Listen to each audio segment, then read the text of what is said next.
ಎಲ್ರಿಗೂ ನಮಸ್ಕಾರ. ಒಬ್ಬ ವ್ಯಕ್ತಿ ಸುಂದರವಾದಂತಹ ಹಣತೆಗಳನ್ನು ತಯಾರಿಸ್ತಾ ಇದ್ದ.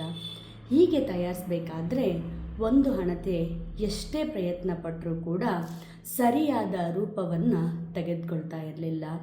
ಹಾಗಾಗಿ ಅಕ್ಕಪಕ್ಕದಲ್ಲಿರುವ ಜನ ಅವನಿಗೆ ತಿಳಿ ಹೇಳ್ತಾರೆ, ಬಿಟ್ಟು ಬಿಡು, ಅದನ್ನು ಮಾಡಬೇಡ, ಅದು ಸರಿಯಾಗಿ ಬರ್ತಾ ಇಲ್ಲ, ಮಣ್ಣಿಗೆ ಎಸೆದು ಬಿಡು ಅಂತ ಹೇಳ್ತಾರೆ.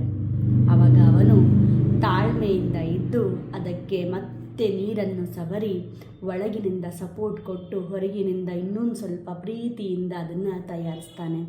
ಆಗ ಆ ಹಣತೆ ಕೂಡ ಸುಂದರವಾಗಿ ರೂಪವನ್ನು ತಾಳುತ್ತೆ.